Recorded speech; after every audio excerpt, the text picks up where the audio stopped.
ang ating lakas ay unti-unti ring humihina. Maging ang ating mga plano ay maaring magbago sa isang iglap. Nagpaplano ka ngayon, pero araw ng bukas, hindi mo alam kung nasaan ka. Isang tawag lamang sa telepono, isang resulta ng laboratory, isang balitang hindi inaasahan, maaring baguhin ang takbo ng ating buhay araw-araw.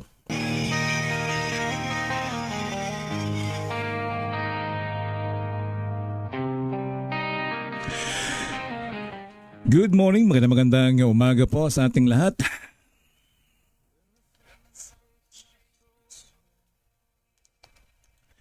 Purihin po ang Panginoon. Magandang umaga. Our time now, we got 5:45 in the morning. Today is beautiful Monday, July 20. Magandang umaga po sa ating lahat. And saying hello sa lahat ng ating mga kaibigan all over the world. Magandang umaga po sa inyo. Kumusta po ang buhay-buhay natin?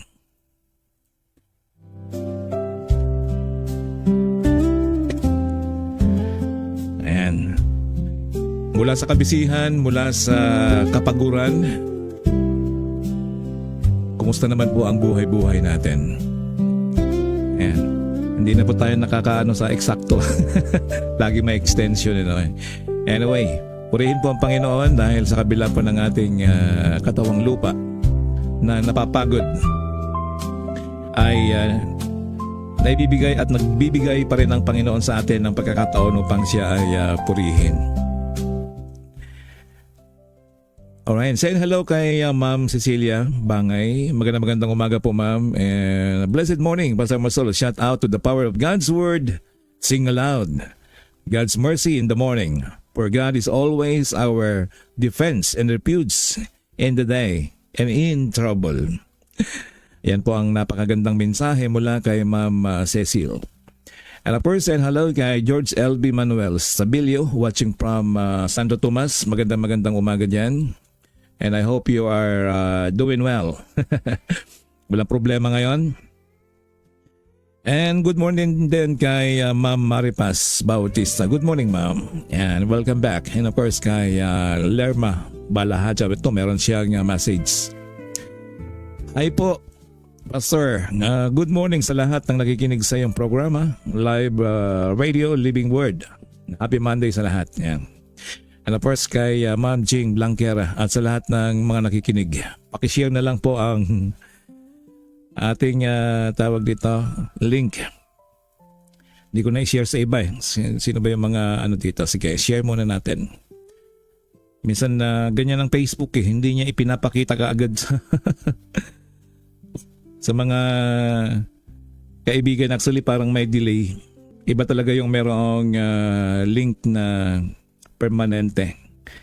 Anyway, sige, share natin para makabalik sila sa ating bahay. Ang araw po na ito ay araw ng Lunes. Ang ating pong pagbubulay-bulayan ay patungkol sa salita ng Diyos. Na kung saan man ang salita ng Diyos ay hindi po lumilipas. Okay, matatagpuan po ang ating pinaka-main verse sa Mark 13 verse 31. Ang sabi diyan ay, ang langit at lupa ay lilipas, ngunit ang salita ng Diyos ay mananatili magpakailanman. Ang langit at ang lupa ay lilipas, ngunit ang aking mga salita ay kay hindi kailanman lilipas. Purihin ang Panginoon.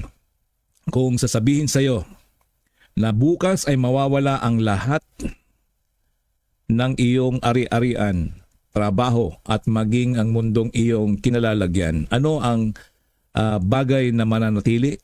Ang sagot ni Jesus ay iisa, kundi ang kanyang mga salita. Ako po ang inyong kaibigan, Pastor DJ Mordi, at ako'y nagagalak, ako'y natutuwa at muli tayo magkakasama dito sa Living Word Web Radio, The Voice of Inspiration, ang tinig ng pag-asa at inspirasyon na naghahatid ng salita ng Diyos sa bawat tahanan, sa bawat puso. Kung ngayon ay ikaw ay pagod, nalilito, may dinadalang problema o naghahanap ng direksyon sa buhay, naniniwala akong ang mensahe ng Diyos na ito ay para sa iyo. Huwag lamang makinig gamit ang iyong tainga. Makinig gamit ang iyong puso. Sapagkat ang salita ng Diyos ay makapangyarihang magbago ng buhay ng bawat isa sa atin. Tayo po ay saglit na manalangin. Dakilang Diyos, maraming salamat muli, Panginoon, sa bagong umagang pinagkaloob mo sa amin. Maraming salamat, O Lord, sa kalakasan na pinagkaloob mo sa amin, Panginoon. Ang pribilehiyong pag-aralan namin muli ang iyong banal na salita ay malaking bagay para sa bawat isa sa amin, Panginoon. Samantalang sa ibang dako ay hindi sila makapagbasa ng banal na kasulatan. Hindi sila malaya na ipahayag ang iyong salita sa iba't ibang dako ng mundo. Subalit kami, Panginoon, ay libreng-libre upang pag-aralan ang iyong salita. Panginoon, binubuksan namin aming mga puso't isipan at ang katotohanan ng salitang ito, Panginoon. Hinihiling namin, Lord, ang banal na Espiritu na siyang magbigay sa amin ng pangunawa. Panginoon, maraming bagay sa mundong ito na nagbabago, ngunit ikaw ay hindi nagbabago kailanman. At ang iyong mga salita ay hindi lilipas kailanman. Tulungan mo kaming magtiwala sa iyo at magtiwala sa iyong mga pangako at higit sa aming nararamdaman at nakikita. Maraming salamat, O Diyos, sa aming pagpapatuloy sa umagang ito, sa aming pagbubulay-bulay. Sa aming pangalan ni Jesus. Amen. Mga minamahal na kapatid, mga kaibigan, napakabilis ng pagbabago ng mundo. Napakabilis ng pagbabago ng ating teknolohiya. Di ba? Ang talagang sobrang napakabilis. Actually, noong 1990, ang computer ay 1990s lang, halos 1985, nagsimula ako sa National Radio School na mag-aral ng computer. At 1993, ayan, nagsimula na akong magsimula ng programming. Yan ay programming sa AutoCAD, programming sa basic HTML.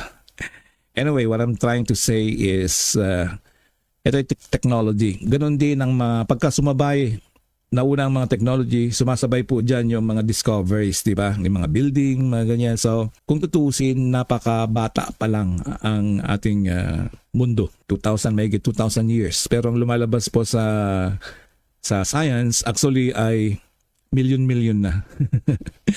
Anyway, yan po yung kaibahan ng sinusunod po kasi natin yung banal na kasulatan. Yan po yung ating pinakamapa. Yan po yung ating yan po kung tawagin natin ay timelines na sinusunod natin. Okay, episode 80 na po tayo. Actually, naulit yan kaya naging 79B yung ating episode. Ang salita ng Diyos ay hindi kailanman lilipas. Mark 13:31. Ang pag-aaralan po natin at pagbubulay-bulayan po natin ay mismong salita ng Diyos. Ang mga gusaling dati bago, noon ay bago, ngayon naman ay naluma na after 50 years, di ba? Yan po yung time span, malimit ng mga building. 50 years. At kapag nakatayo pa yan, i-inspectionin kung okay pa. Ngayon kapag okay pa, then go on. Kaya kung kayo ay nagre-rent ng or bumili ng mga condominium, isipin niyo na lang na 50 years. Kung sa iyo pa yung bahay na yan o gigibain na. Ang mga gusaling dati bago ngayon ay luma na. Okay, ang mga batang dati nating karga ay may sarili ng pamilya. Di ba umuwi ka sa iyong probinsya? Nasubukan mo na bang umuwi? Pag uwi ka sa probinsya, lalo sino ba yung mga hindi pa umuwi diyan after 30 years. Yung 30 years na yan, nako, mahabang na po yan, taon na yan, marami na pong nabago yan. Noong na ako'y nasa Dubai, umuwi ako dito sa Pilipinas, alam niyo yung harapan ng Ortigas, wala pang flyover yan, ngayon 3 na. So ibig sabihin po talagang lumilipas at maraming nababago. Ang ating lakas ay unti-unti ring humihina. Maging ang ating mga plano ay maaring magbago sa isang iglap. Nagpaplano ka ngayon, pero araw ng bukas, hindi mo alam kung nasaan ka. Isang tawag lamang sa telepono, isang resulta ng laboratory, isang balitang hindi inaasahan, maaring baguhin ang takbo ng ating buhay araw-araw. So, hindi po talaga stable ang buhay natin dito sa lupa. Ito ang katotohanan ng mundong ating ginagalawan. Lahat ay nagbabago. Lahat ay lumilipas. Yung hitsura mo noon na ikaw ay napakapogi, napakaganda. Anong itsura noon after ngayon? 40 years, di ba? Kikita natin, nagkaroon na tayo ng kulubot. May technology man siya. Ano ba yung mga sinusup-sup, mga anong dito sa mga tapos may mga pinapahid-pahid to basta manatili lamang yung look or looking young, mga ganyan. Lahat ay nagbabago, lahat ay lumilipas. Ngunit sa gitna ng lahat ng pagbabagong ito ay may isang tinig na nagsasalita ng may katiyakan. Ito ang tinig ng Panginoong Hesukristo.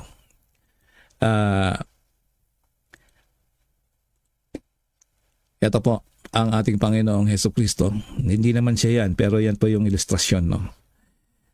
Makikita natin yan po ang tinig ng ating Panginoon. Na sinabi niya, ang langit at ang lupa ay lilipas, ngunit ang aking mga salita ay hindi kailanman lilipas. Hindi pa ba tayo magtataka kung bakit sinabi ng ating Panginoong Hesus na ang langit at ang lupa ay lilipas, ngunit ang aking mga salita ay kailanman lilipas? Napakalalim ng pahayag na ito. Hindi lamang ito pangako. Ito po ay isang deklarasyon. Deklarasyon ng walang hanggang katotohanan. At tingnan po natin saglit ang background ng Mark 13 upang higit nating maunawaan ang talata kailangan nating tingnan ang konteksto nito. Ang Mark Kabanata 13 ay kilala bilang Olivet Discourse. Dito si Jesus ay nakaupo sa bundok ng mga olibo kasama ang kanyang mga alagad. Nagtanong ang mga alagad tungkol sa mga huling araw. Kailan mangyayari ang mga ito? Ano ang magiging tanda ng kanyang pagbabalik? Ipinaliwanag ni Jesus ang mga darating na pangyayari. Ang sabi ni Jesus, magkakaroon ng digmaan, magkakaroon ng lindol. Nako, katatapos na lang po yung 7.3 magnitude lindol sa Texas. At yan po ay nakikita na natin at nararanasan po natin sa mga panahong ito. Magkakaroon ng taggutom. Bakit? Ito po yung susunod dyan. Dahil kapag malapit na nga itong yung taggutom na ito. So kapag nagkaroon po ng taggutom, ano pong mangyayari? Magkakaroon po yan ng kaguluhan. Dahil magkakaroon ng panic buying at magkakaroon ng mga tao ng yung mga pagnanakaw. Ganun. Dahil saan sila kukuha? Walang pagkain, di ba? Magkakaroon ng panlilinlang. Ngayon na, naglipan na po ng mga scammer kung saan-saan. Kaya yan po yung mga bagay na sinabi ng ating Panginoong Hesus. Maraming uusigin dahil sa pananampalataya. Maaring matatakot. Maraming matatakot talaga. Kasi sa Nigeria at saka sa China at sa iba't ibang lugar, alam niyo po, yung kasalukuyang problema ng mga Kristiyano doon ay pinagbabawalan silang basahin ang salita ng Diyos. Ito ay hinuhuli. At hindi lang hinuhuli kundi pinapatay. Kaya napakapalad po natin dito sa Pilipinas. Napakapalad po natin dahil hanggang ngayon ay malaya pa tayong nakakapaglingkod. Malaya po pa tayo ngayon na nakapunta sa mga Bible study, sa mga churches. Kaya samantalahin po natin. Yan po ay salita ng ating Diyos. Nangyayari po yan. Nangyayari na po yan sa bansang, sa ibang bansa. No? Sa Africa, saan pa yung mga iba, na kung saan ay talagang pinapatay at pinapasok. Hinuhuli yung mga pastor, no? Kinukontrol talaga nila yon at ayaw nilang lumago. Ayaw nilang dumami. Ayaw nilang dumami yung mga believers. Pero yan po yung binanggit ng ating Panginoong Hesukristo na mga palatandaan ng kanyang pagbabalik. At pagkatapos inilarawan ang lahat ng ito ay sinabi niya ang isa sa pinakamatibay na pangungusap ng Biblia ay ang langit at ang lupa ay lilipas, ngunit ang aking salita ay kailanman lilipas, ay hindi kailanman lilipas. Parang sinabi niya na Maaaring magbago ang mundo, ang buong sansinukob, ngunit hindi kailanman magbabago ang katotohanan. Ang mundo ay laging nagbabago. Isa sa pinakamalaking dahilan kung bakit maraming tao ang nawawala ng pag-asa ay dahil iniligay nila ang kanilang seguridad sa mga bagay na pansamantala. Marami po tayong pinagkakatiwalaan. Unang-una, may nagtitiwala sa pera. Yan. Nagtitiwala sa trabaho. Hindi po natin alam yung trabaho natin. Sa mga kasamahan natin, maraming sip-sip. Ayaw nilang umangat ka at baka masapawan mo sila. May nagtitiwala sa sariling lakas, may nagtitiwala sa koneksyon at impluensya. May mga kapit, di ba? Ngunit ipinakita sa atin ng kasaysayan na ang lahat ng ito ay maaring mawala. Lahat yan po ay mawawala. Ang ekonomiya ay maaring bumagsak. At ito na nga, yung nangyayari sa ating bansa, no? Bumabagsak na nga, patuloy pa rin ibinabagsak. Marami pa rin kurap. Ang negosyo ay maaring magsara. Ang kalusugan ay maaring humina. Ang mga tao ay maaring magbago. Ngunit ang salita ng Diyos ay nananatiling matatag.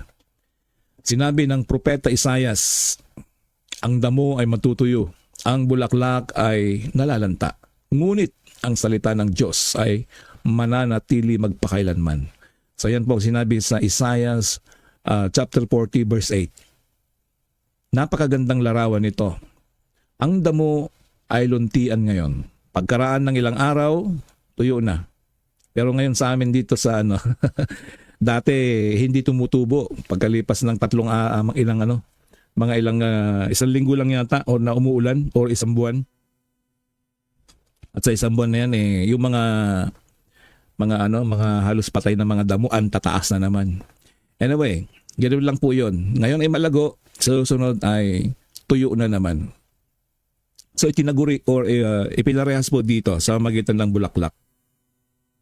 Na ang bulaklak ay maganda ngayon, makalipas ang ilang araw, nalalanta na. Alam nyo, yung mga sapatay, no, bibilhin nila yon ang pagkamahal-mahal. Tapos mga ilang araw lang, tuyo na yung mga bulaklak na iniaalay or inilagay doon sa patay. No? Ganyan din po ang buhay natin, ganyan ang mundo. Ngunit hindi ganyan ang salita ng Diyos.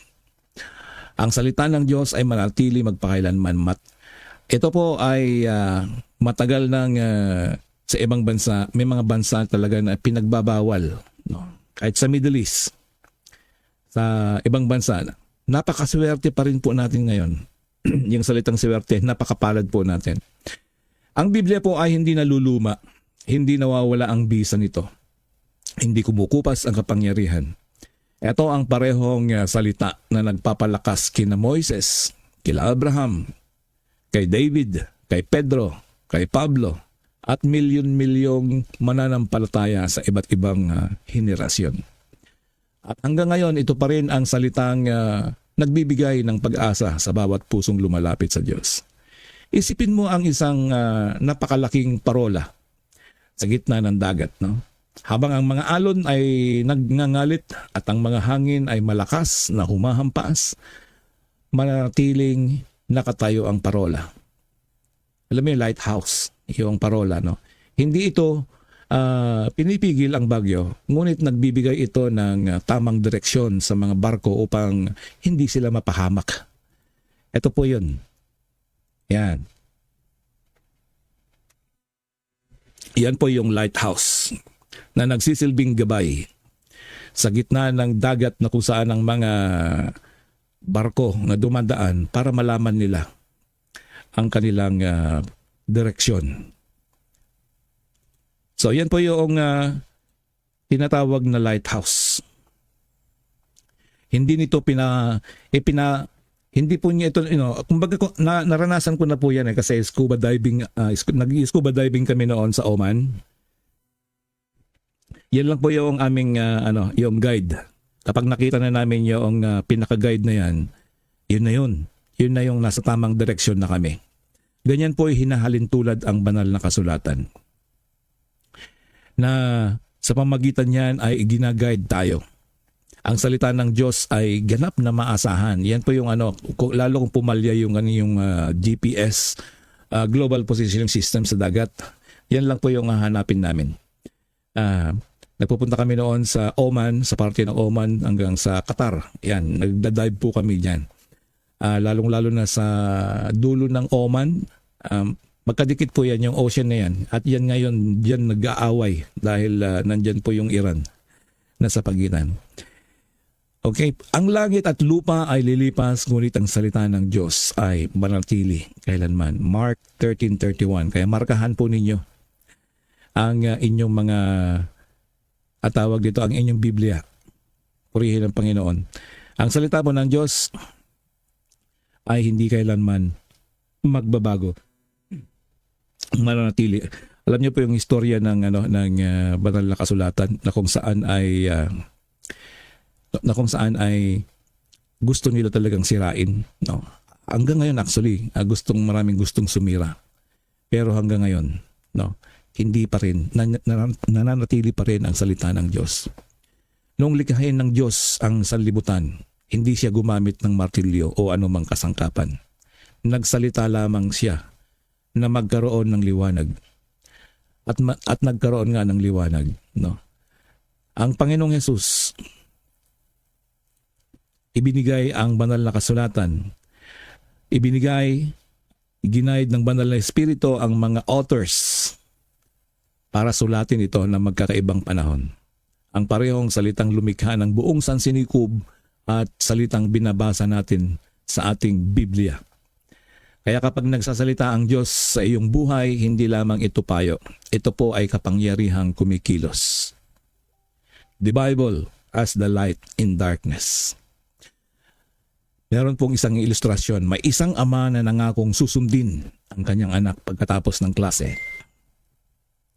Habang isa-isang sinusundo ang ibang bata, ang naiwan ang batang yon, ngunit hindi siya umiiyak. Hindi siya natakot. May nagtaka at nagtanong, bakit kalmado ka? Sumagot ang bata, darating ang tatay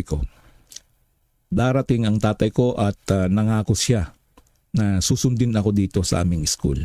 So makalipas ang ilang minuto, dumating ang ama at natuwa yung bata. Alam niyo mga minamahal na kapatid, mga kaibigan, ganoon po ang ating Diyos. Darating po siya at susundin tayo dito sa lupa. At darating ang panahon na makakasama natin ang ating tatay, our Lord. Sa darkness, sa kadiliman, ang salita ng Diyos, siya po ang gumagabay sa atin. Alright, for the meantime, saying hello kay Alejandro Dupra. Chairman, magandang umaga. A blessed Monday morning. Magandang umaga din sa iyo. And of course, saying hello kay Nora Pong. Magandang umaga. My schoolmate, si Nora Pong, watching from Masinloc, Zambales. And of course, kay Jing Blanquera. Okay, good morning po sa inyo dyan. Kung ang isang bata ay kayang maghintay dahil nagtitiwala siya sa pangako ng kanyang ama, gaano pa kaya na may ama sa langit na kailanman ay hindi nagsisinungaling? Purihin ang Panginoon. Mga pangako ng Diyos na hindi magbabago. Kapag sinabi ng Diyos, hindi kita iiwan ni pababayaan man. Ang sabi po dyan sa Hebrews 13:5, hindi kita iiwan ni pababayaan man. Alam niyo po, yan po ay pangako ng Diyos. Pangako ng lumikha ng mundo noon at ngayon. So yan po ang totoo. Kapag sinabi niya na lumapit kayo sa akin, kayong lahat na napapagal, sabi sa Matthew 11:28, ay aking pagpapahingahin. Ang sabi niya, lumapit kayo sa akin. Hindi naman tayo lumalapit sa Kanya. Kaya kaibigan, lumapit ka sa Kanya. Kung ipinapahayag natin ang ating mga kasalanan, siya ay tapat at banal na nagpapatawad. Yan po ay sinabi sa 1 John 1:9. Kapag sinabi niya, sumampalataya sa anak ay may buhay na walang hanggan. Ang sabi sa John 3:36, ang sumasampalataya sa anak ay may buhay na walang hanggan. Totoo po yan. Hindi ito opinyon, Hindi ito haka-haka. Ito ay mga pangako ng Diyos na napatunayan na ng milyon-milyong mananampalataya sa iba't ibang panahon. Bakit minsan parang hindi natutupad ang pangako? Yan ang mga tanong ng mga kulang sa pananampalataya. Ito ang tanong ng marami. Pastor, nananalangin naman ako. Bakit parang walang nangyayari? Okay, and say hello kay Pastor Manny. May nagtanong na ba sa'yo, Pastor Manny, na sabihin, Pastor, nananalangin naman ako, bakit parang walang nangyayari o walang kasagutan? Tandaan natin ang isang mahalagang prinsipyo. Ang Diyos ay laging tumutupad sa kanyang pangako. Ngunit ayon sa kanyang panahon at kalooban. Ayan. Yan po yung doon yung maghintay. Minsan kasi hindi tayo makapaghintay kung kailan sasagutin ang ating mga panalangin. Okay? May mga panalangin agad niyang sinasagot. May mga panalangin pinaghihintay niya. May mga panalangin iba ang kanyang ibinibigay dahil alam niyang iyon ay higit na makakabuti. He knows best for us. Hindi ito nangangahulugang hindi siya tapat, nangangahulugan lamang na mas mataas ang kanyang karunungan kaysa sa ating pangunawa. Tulad ng sinabi sa Isaiah 55 chapter 8 to 9, no? Ang kanyang mga pag-iisip, ang sabi dito, at mga daan ay higit na mataas kaysa sa atin. Mga minamahal na kapatid, the thought of God, sabi nga nun, or the ways of God is not our ways. So, yan po yung sinasabi dito na kapag ang Panginoong Jesus ay sumagot sa ating mga panalangin, may minsan nga kasi, depende kasi sa pinapanalangin natin. Kaya, alamin natin kung ano yung kahilingan natin. Kung mga simpleng pangkahilingan lang na, Lord, i-guide mo sa aking dinaraanan. I-guide mo ako sa aking patutunguhan. No? So, napakarami pong unchanging promises of God. Mga pangako niya noong unang panahon hanggang ngayon. Kapag ikaw ay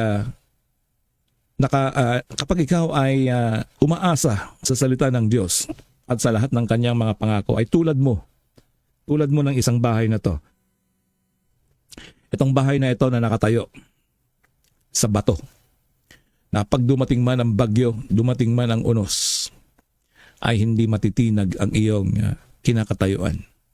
Pero nakikita niyo yung illustration dyan. Ito yung bahay na bato. Tapos yun, sa ibaba ay yung batong itinayo sa buhanginan.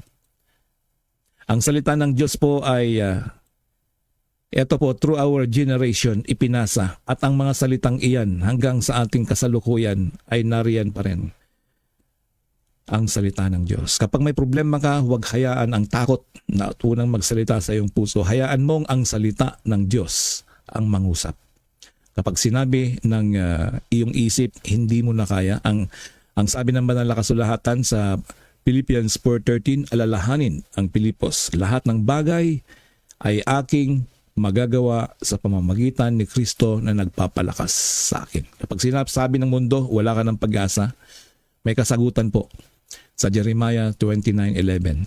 Sino po ba ang walang Bible dito? Bibigyan ko po kayo ng libreng Bible. At kung dito sa area ko, pwede ko pong dalhin sa inyo mismo. Pero sana po sa ating lahat po sana ay meron po tayong banal na kasulatan na binabasa lagi. Sapagkat nalalaman ko ang mga panukala ko para sa inyo, ang sabi ng banal na kasulatan. Mga panukala ng kapayapaan, hindi ng kapahamakan, upang bigyan kayo ng pag-asa at magandang kinabukasan. Kapag bubulong ang ating kaaway, hindi ka na patatawarin ng Diyos. Alalahanin natin ang Romans 8:1. Wala nang kahatulan sa mga, ang lakas ng epek. Maraming salamat sa 10 stars. Talagang umabot hanggang dito sa microphone ako. Wala nang kahatulan sa mga na kay Kristo Jesus. So yan po ay isang pangako.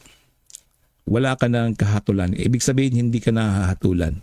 Mga kapatid, ang tanong ay hindi lamang ang kung ano ang sinasabi ng sitwasyon. Ang mas mahalagang tanong ay ano ang sinasabi ng salita ng Diyos. Kung gusto nating maging matatag sa gitna ng pagbabago, kailangan natin ng salita ng Diyos. Ang punong mababaw ang ugat ay madaling mabuwal kapag may bagyo. So tayo po, kapag hindi natin nararamdaman yung sinasabing kasagutan ng Diyos, maaring yung ugat natin hindi pa siya nagro-roots. Kaya kailangan magkaroon ka muna ng ugat na parang tilang isang puno. Ito po yung ugat para sa ating salita ng Diyos, no?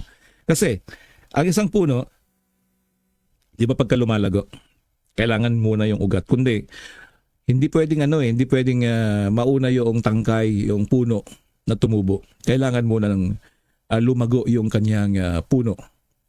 At ito ay tatayo at ito ay magiging matibay. Ganon din ang Kristiyano. Tayo mga Kristiyano, kailangan nating to be rooted in the Word of God at panghawakan ang mga promises ng ating Panginoong Diyos.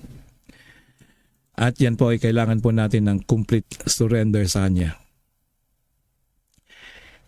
Ang ating buhay, isuko natin sa Kanya. Ang lakas natin ay hindi nakabatay sa dami ng ating problema o sa laki ng ating kakayahan, sa dami ng ating kakayahan. Ang ating katatagan ay nakabatay sa lalim ng ating pagkakaugat sa salita ng Diyos. Ay mga kapatid, mga kaibigan, wag lamang nating dalhin ang Biblia sa ating mga kamay. Dahil dalhin natin ito sa ating mga puso. Minsan, hawak mo nga yung Biblia pero wala sa puso mo. Minsan nga pumunta ka sa iba't ibang mga bahay. Yes, may mga Bible sila. Pero kapag sinabi may Bible po kayo, kukunin dun sa shelf. Pupunasan pa yon. Ang salita ng Diyos po or ang Biblia, dapat po lagi mong katabi at lagi mong binabasa. So basahin po natin ang ating mga Biblia. Pag-isipan po natin ito, isabuhay po natin ito. At kapag dumating ang unos ng buhay, mararanasan natin ang sinasabi ni Jesus na totoo. Ang langit at ang lupa ay lilipas, ngunit ang aking mga salita ay kailanman ay hindi lilipas. Mga minamahal na kapatid, paano natin isasabuhay ang salita ng Diyos sa isang mundong patuloy na nagbabago? Kasama ang kapangyarihan ng mga napakarami po. Dito po sa mundo talagang halos buwan-buwan, halos yearly. Yung the power of technology na sinasabi, no? Marami din ang habang nag-i-evolve ito, kaya minsan alam niyo yung kinakatakot ng mga eksperto ngayon. Kasi may mga karanasan nilang, bakit hindi ko naman ginawa yun? Ganito lang yung ginawa ko. Pero yung technology itself, yung mismong technology na yung gumagawa ng design. So, paano kung ang naging disenyo ay para wasakin tayo? Or to overpower human? So, yun po yung mga worry ng mga eksperto. Yung mga salita na minsan lahat ng lingwahe, lahat instant na sasagutin niya. Ngayon, merong isang program na Diamond yata yung title or yung server na kung saan ay naka-storage lahat doon yung identification natin. So nakakatakot, no? So in any moment, alam nila kung nasaan ka. Lalo tayo na nasa online tayo, di ba? Pagka mag-sign up ka ng Facebook, sasabihin mo sa kanila, naka-reveal lahat yung mo doon, yung identity mo doon. Tapos kapag kapag ikaw ay nasa tawag diyan video o kaya GCash to confirm that you, di ba, magsiselfie ka? So, ayan, magsiselfie ka. Kailangan kumpleto. Siyempre, nandun lahat yung data mo. Pagdating ng panahon, yung technology nito.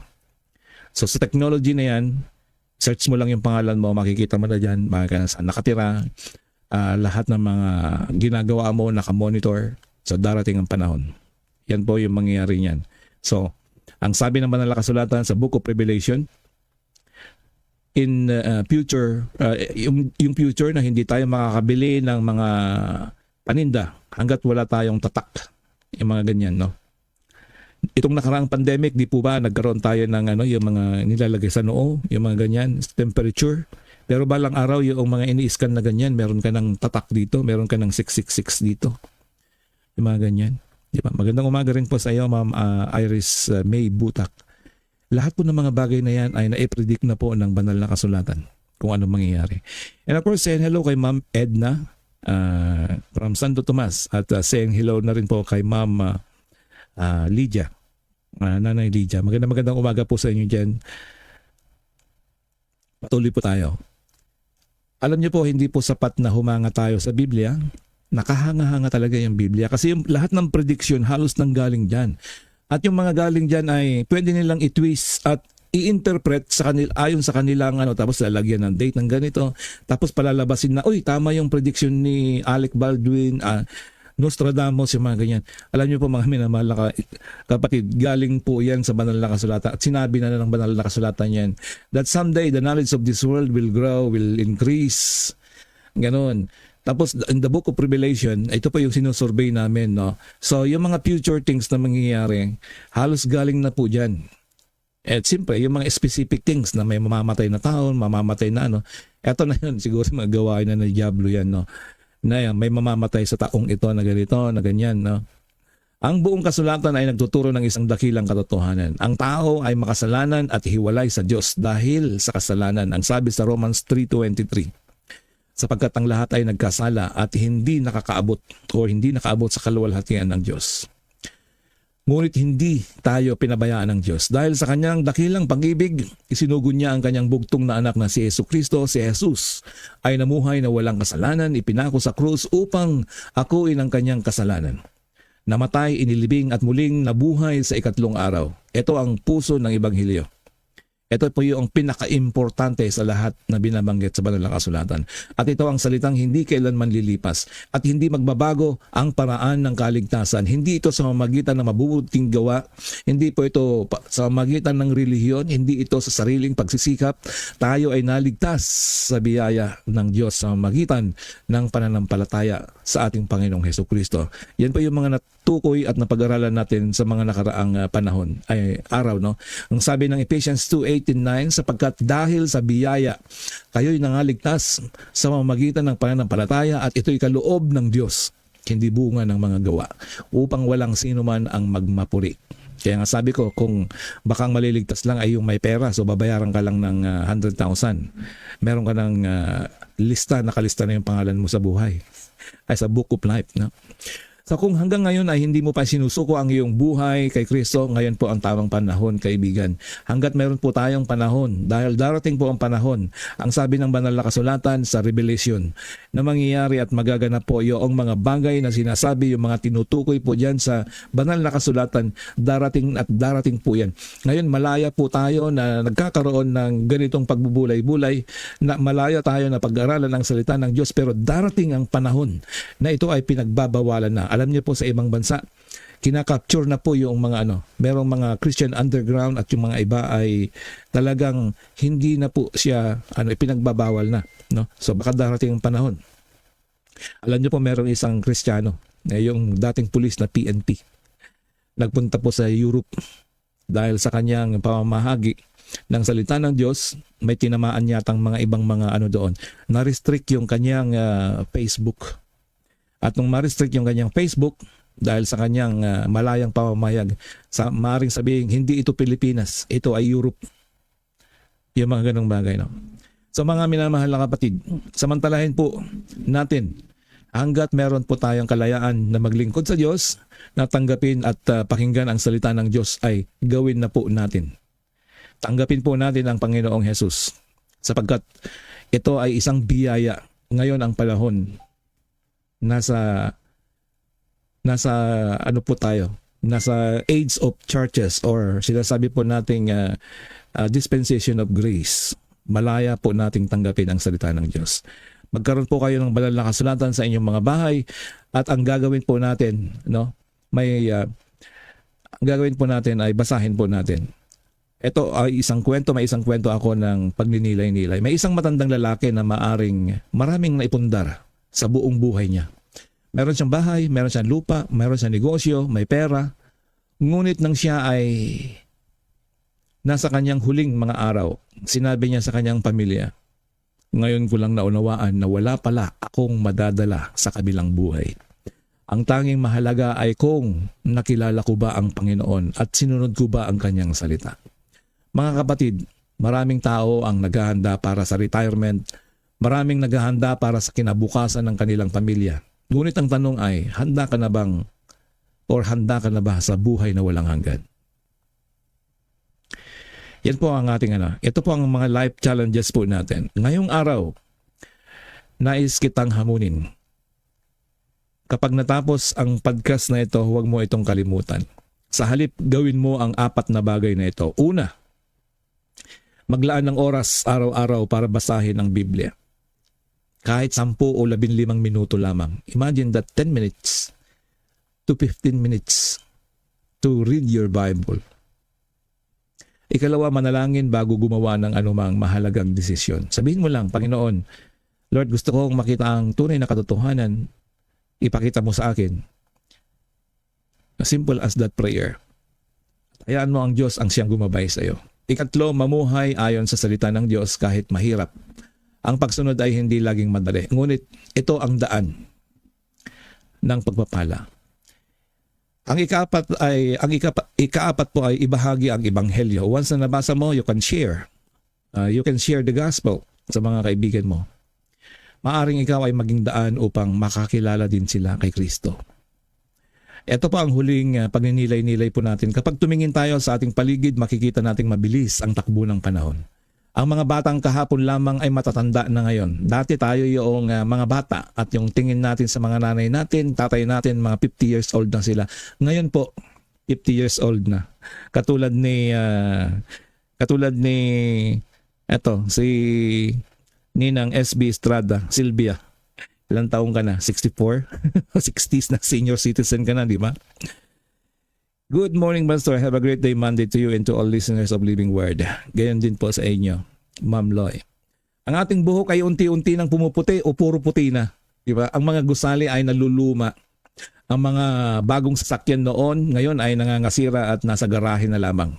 Ang teknolohiya natin ay napapalitan, napakabilis ng pagpalit ng mga model. Kung lalo kung may iPhone ka, nako. Binili mo ng 60,000, 80,000, iPhone 17. Isang taon lang na mamamayag pagka, wow, I have the iPhone 17. Yes, okay, nagagamit mo.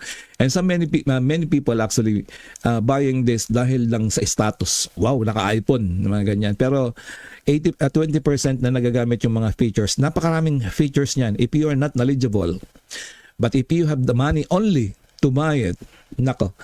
Actually, meron akong isang iPhone, Android to, di ba? May iPhone. Yung isang Android ko ay ginagamit, ay yung aking iPhone, disable ko na yung ginagamit ko lang siya sa camera. Yung camera po nito ay yung sa akin, iPhone 6 yata yun. Ay, ano bang iPhone yun? Basta, hindi ko na kabisado yung dahil hindi ko na kailangan ikabisado. iPhone 7 yata yun or something like that, no? iPhone 7, 11, 12, 17 na. Mga version na ganyan. Napakabilis. At yun pong pinambili mo na malaking pera kung naibili mo sa mga ibang bagay na hindi lumilipas. Yan. Anyway, it's your choice kasi kung may pera ka at gusto mo naman, bakit hindi? Di ba? Ang teknolohiya ay napapalitan taon-taon, buwan-buwan. Yan po nagpapalit. Dahil sa mga uso. Oy, hindi na uso yan, luma na yan, palitan mo na yan, mga ganon. Purihin ang Diyos dahil yan po yung nalaman natin yung katotohanan. Hindi katulad noon, sige, sunod lang sa uso, sunod lang sa kung ano yung trend, mga ganon. Ang mga uso ay nagbabago. Ang mga kaharian sa kasaysayan ay bumagsak. Ngunit sa loob ng libu-libong taon, ang Biblia ay nananatiling buhay. Marami ang nagtangkang sirain ito. Yes. Marami ang nagtangkang ibawal ito. Yes. Ipinagbabawal sa ibang bansang banal na kasulatan ang Biblia. Lalong-lalo na sa China, sa Middle East. May mga parts sa Middle East na talagang lalo sa Saudi Arabia. Marami ang nagtangkang patahimikin ang mensahe nito. Ngunit hanggang ngayon, milyong-milyong tao ang patuloy na binabago ng kapangyarihan ng salita ng Diyos. Dahil ang sinabi ni Jesus ay totoo, ang langit at ang lupa ay lilipas, ngunit ang aking mga salita ay kailanman ay hindi lilipas. Ang langit at lupa ay lilipas, ngunit ang aking mga salita ay hindi kailanman lilipas. Imagine po natin And still, when it comes to dala-dala po natin yan hanggang sa wakas. Para sa ating conclusion, mga minamahal na kapatid, kung naghahanap ka ng isang bagay na maaari mong sandigan habang nagbabago ang mundo, yun ay hindi ang pera, hindi ang katanyagan, hindi ang posisyon. Hindi kahit ang sariling lakas natin. Ang pinakamatibay na pundasyon ay ang Panginoong Hesukristo at ang kanyang mga salita, walang hanggang salita.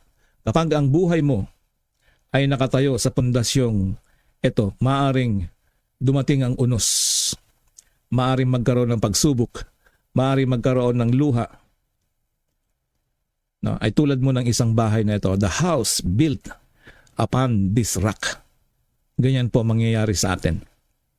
Kapag ang buhay natin ay nakaangkla at nakatayo. Dumating man ang unos, maaaring magkaroon ng pagsubok, maaaring may mga luha at kabiguan, ngunit hindi mawawasak sapagkat ang iyong buhay ay nakaugat sa katotohanang hindi nababago. Purihin ang Panginoon. Mga minamahal na kapatid, tayo po ay mag-alay ng buhay sa Kanya. Tayo po ay manalangin. Maraming salamat, Ama. Maraming salamat, Lord. Pinupuri ka namin at pinapasalamatan sa aming mga narinig. Pinupuri ka namin sa iyong katapatan, sa iyong mga pangako, sa iyong salita na hindi kailanman magbabago. Salamat dahil sa gitna ng mundong puno ng pagbabago, kaguluhan at kawalan ng katiyakan. Mayroon kaming matibay na sandigan ang iyong banal na salita. Panginoon, patawarin mo kami. Patawarin mo ang mga pagkakataong kami ay namumuhay sa kabulagan, Panginoon. Ngayon, maraming salamat o Diyos dahil binuksan mo ang aming mga mata, ang aming mga tenga, at pinapakinggan namin ang tinig ng iyong mga salita. Tulungan mo kaming mahalin ang banal na kasulatan. Pag-aaralan ito ng may pagpapakumbaba at higit sa lahat isa sa buhay sa araw-araw, kailangan namin ang iyong gabay. Hinihiling namin ang banal na Espiritu ang siyang gumabay sa amin. Dalangin namin ang mga nakikinig ngayon, O Lord. Dalangin ko ang mga kaibigan kong ito. Nawa ay hipuin mo ang kanilang mga puso at isipan, Panginoon. Ang may sakit ay iyong pagalingin ayon sa iyong kalooban. Ang mga pinanghihinaan ng loob ay iyong palakasin. Ang mga naliligaw ay iyong ibalik. Ang mga nagdadalamhati ay iyong aliwin. Ang mga pamilya ay iyong pag-isahin. Ang aming bansa ay iyong pagpalain at gabayan. At kung meron mang mga hindi pa tumatanggap sa iyo sa amin na mga kaibigan na nakikinig sa ngayon, Lord, nilalapit ko ang Panginoong Hesukristo. Ang Panginoong Hesukristo ang sa magitan ng Banal na Espiritu. Gabayan mo ang bawat isa sa amin, Panginoon. Purihin ang iyong dakilang pangalan, Ama. Hipuin mo ang kanilang mga puso at isipan. Naway, ngayon ang araw ng kanilang pagtanggap sa iyo at manampalataya magpakailanman. Maraming salamat, pinupuri ka namin at pinapasalamatan. Sa pangalan ni Jesus. Amen. Purihin po ang Panginoon. Tapos na po yung ating pagbubulay-bulay sa umagang ito. Mayroon pong 79b. Ang salita ng Diyos ay hindi kailanman lilipas. Purihin ang Panginoon. Ako po inyong kaibigan, Pastor DJ Amordi, at nagsasabing magandang umaga sa ating lahat. Purihin po ang Panginoon.